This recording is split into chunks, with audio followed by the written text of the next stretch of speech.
Hello les amis, allez, petite pêche rapide de 4-5 heures en rivière, en milieu sauvage, à la canne au feeder. Donc là je vais tester mon mélange que j'avais testé sur ma dernière vidéo en carpodrome. Voilà, le même mélange, super collant, qui vont aller sur le pont feeder. Donc voilà, pareil, j'ai recommencé, 2 parts de stick mix poisson, une part de micro pelé, un peu de graines toastées broyées et de la bouillette broyée, mais finement. C'est les écrevisses vers de vase de Yuri. Et puis on va essayer de prendre quelques poissons sauvages. Donc là mon challenge c'est de prendre un barbeau. Donc, il y a des jolies chevènes, il y a des grosses brèmes, il y a quelques carassins. Donc sur une canne feeder en rivière, même un carassin ou un chevenne, ça vous met la misère. Et le but c'est de prendre un barbeau qui est un poisson super puissant et sur une canne feeder, ça équivaut à une carpe de 7-8 kg sauvage. Voilà, ces petites cannes, ça fait à peine 1 livre. Donc on prend énormément de plaisir. C'est une pêche à pas cher. Et quelqu'un qui débute à cette pêche, voilà, avec un peu de farine, quelques pelés, une petite canne feeder, il va en rivière, il s'amuse, il sort du poisson. Le but c'est de s'amuser. Et puis pourquoi pas, on sait jamais, une carpe de passage, ça me permet d'observer un peu s'il y a une carpe ou deux qui passe. Mais bon, si je me fais atteler par une carpe, ça va être rock'n'roll.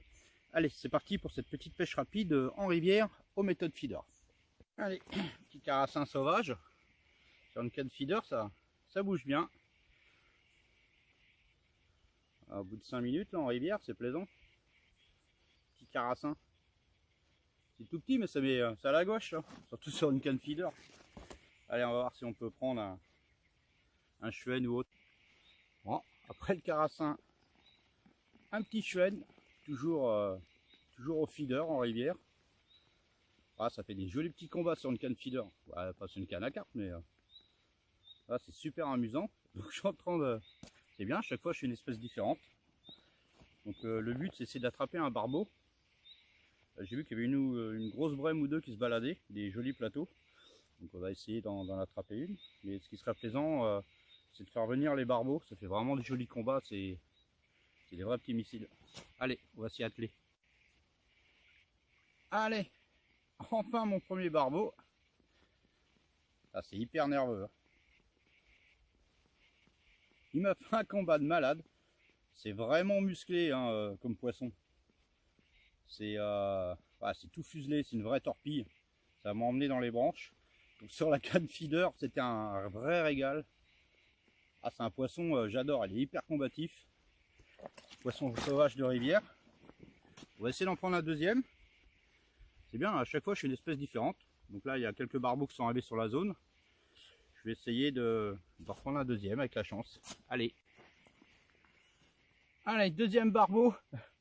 Je me régale. Allez, en espérant qu'il va rester tranquille.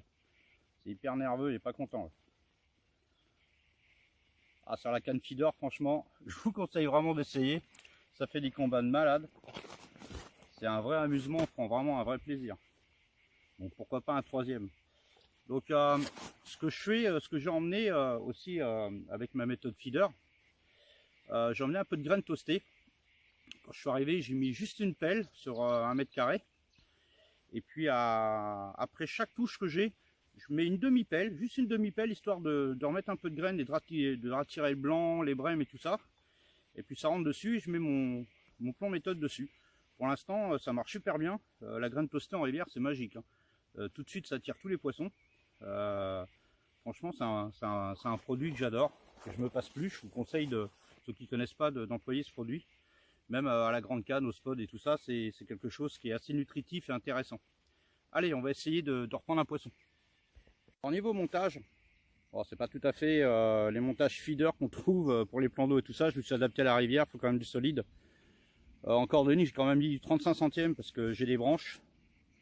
Alors qu'on pêche plus finement, mais j'ai quand même voulu mettre du costaud. J'ai un plomb hybride de 55 grammes, un petit morceau de tresse de 10 cm avec un petit Y-Gap taille 8 avec un tout petit blueback. Ça c'est un petit dumbbell équilibré. Voilà, donc tout simplement je vais prendre mon moule feeder, Je vais d'abord placer mon appât dedans, à peu près bien au milieu, comme ceci. Voilà, je vais le remplir de mon mélange méthode, tout simplement. Voilà, il n'y a plus qu'à mouler. Voilà, hop, on appuie en dessous. Alors évidemment, si je ne serre pas assez, et voilà, et ça donne ceci, une bonne bouchée. Alors, au fur et à mesure, on va avoir les touches, je peux en mettre plus ou moins, ou je peux le mettre plus au milieu. Là, on voit bien que quand les barbeaux vont venir aspirer, tout de suite, ils sont sur lèche. Donc pour l'instant, ça démarre pas mal. Donc vous voyez, c'est quelque chose qui est tout simple. Ce qui est bien aussi quand il y a des herbiers ou des choses comme ça n'en mêle pas parce que le montage est à l'intérieur. Donc pour l'instant, ça fait 1h30 que je suis en pêche. Je suis déjà à 5-6 poissons. Et puis sur une canne feeder, peu importe ce qui tombe, ça combat toujours. Allez, on va essayer d'attraper un autre barbeau, pourquoi pas. C'est parti. Allez, une jolie brème de rivière sur la canne feeder. Joli petit plateau.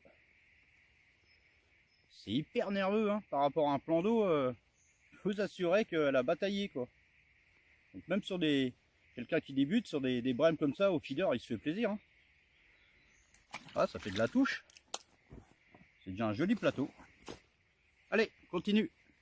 Alors, pour ceux qui ne connaissent pas encore, je vais vous présenter quand même cette fameuse graine toastée qui a été inventée par Christian Chalopin. Voilà. Donc dedans, vous avez du soja, du lupin, du blé, des flocons de maïs, et puis d'autres graines, je ne me rappelle plus trop. Donc si vous voulez savoir vraiment de quoi c'est fait, vous demandez des conseils à Christian Chalopin, il vous expliquera mieux que moi.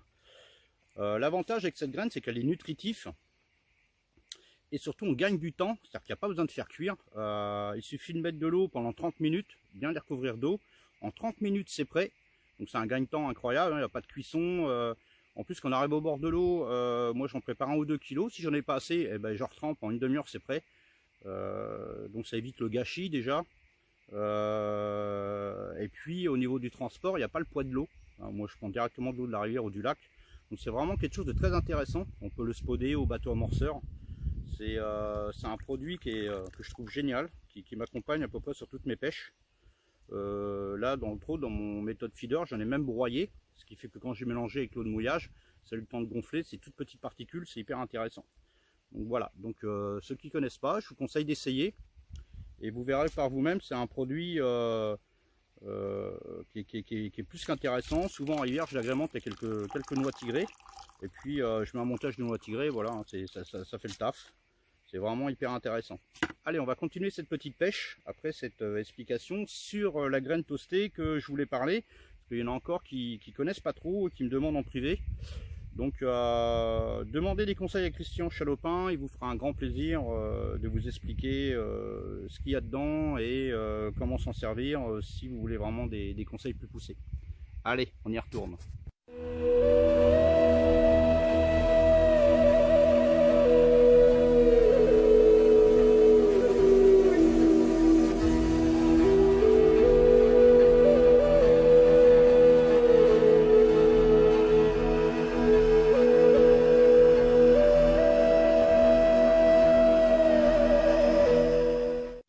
Encore un joli barbeau. Qu'est-ce que c'est nerveux. On va essayer de vous le présenter. Ça fait vraiment des combats de fou quoi. Alors là je m'éclate hein. Une jolie pêche. Tout en puissance ce poisson. Ah, c'est joli comme tout. On dirait ouais, c'est les sturgeons des rivières on va dire. Hein. C'est à peu près la même goule. Là, je découvre ce poisson en fait. Hein. Ça fait pas longtemps que je pêche ce poisson. Et sur des petites cannes, ouais, c'est vraiment de la folie quoi. Allez, on continue. C'est le carnage au barbeau aujourd'hui. Alors ils étaient tous à peu près dans le gabarit, celui-là un tout petit peu plus gros, un petit peu plus lourd. J'ai eu peur de le perdre celui-là parce qu'il a vraiment été dans les branches. J'ai une petite canne parabolique, franchement elle a bien accompagné les roches. Ah là le bébé. Hop là. Je sais pas jusqu'à quelle taille ça peut atteindre ces poissons. Celui-là il est un petit peu plus long et un petit peu plus gros que les autres. Ah, il n'y a pas 20 kg non plus, hein, mais je le vois bien en poids dans l'épuisette, et puis à la longueur il me paraît plus long, et de toute façon il est un peu plus lourd que les autres. Et il m'a mis des roches, c'est un plaisir. Je suis comme un gamin là, je m'amuse. J'adore ce poisson. Sur la petite canne fine. Voilà, remonter un petit peu. Allez, on va le remettre à l'eau. Bon, en tout cas, je suis heureux comme tout. Alors, petit conseil pour ceux qui veulent débuter le feeder, parce que là je me suis fait mon propre mélange. Mais pour ceux qui veulent s'y mettre, je vous conseille de prendre la farine Aspod CFD. À la base elle est faite pour faire des boules, mais je m'en sers énormément dans les feeders. Il n'y a pas besoin de rajouter quoi que ce soit. Les collantes, il y a déjà des micro pelés dedans et de la graine toastée broyée. D'ailleurs, que j'appelle mon ami Yuri ou Christian Chalopin, j'en ai plus, que je recommande. Et la prochaine fois, je pense que je vous ferai voir justement comment l'employer ou en rivière en plan d'eau dans les plombs feeders. C'est un mélange, il y a juste qu'à rajouter de l'eau et terminer. Elle est super collante et hyper nutritif. Allez, pourquoi pas un de plus, on sait jamais, mais là je kiffe grave, hein. C'est une super pêche en fait, hein. Je sais pas si j'ai énormément de chance. Allez, bon, cette petite pêche rapide s'achève. Voilà, j'ai pêché 4 heures, 4h15, là je vais rentrer. Je suis heureux de vous avoir partagé cette petite pêche magique où j'ai eu énormément de chance que le poisson soit présent. Donc ça a bien répondu à la graine toastée et au petit mélange. La prochaine vidéo, je vous ferai partager une pêche pareil aux méthodes feeder, mais avec les farines Aspod. Vous montrer un peu que souvent, moi quand je pêche à la carpe sur Onpod, normal, souvent je prends une 3e canne au feeder, et quand le poisson avec des grosses chaleurs ou voilà, il n'y a pas de touche et que ça bouge pas, j'ai remarqué que souvent une petite canne au feeder comme ça, avec la farine Aspod, ça arrive à faire des poissons bonus, puisqu'on bouge, on pêche 15 minutes par-ci, 15 minutes par-là avec des tout petits èches, et souvent on arrive à déclencher des touches qu'on n'aura pas fait spécialement à la batterie. Et puis pour ceux qui débutent, qui veulent se mettre à cette pêche, qui est pas chère du tout, là aujourd'hui j'ai utilisé 2 kg de graines toastées et 500 g de mon mélange méthode. Et encore j'en ai jeté 2 boules avant de partir. Donc voilà, ça coûte pas une fortune, une canne, il n'y a même pas besoin de détecteur, on met un pic, et puis voilà, et puis c'est parti. Et le but c'est de s'amuser, hein. Ça reste avant tout un amusement. Donc à une prochaine pour une pêche rapide. Ciao!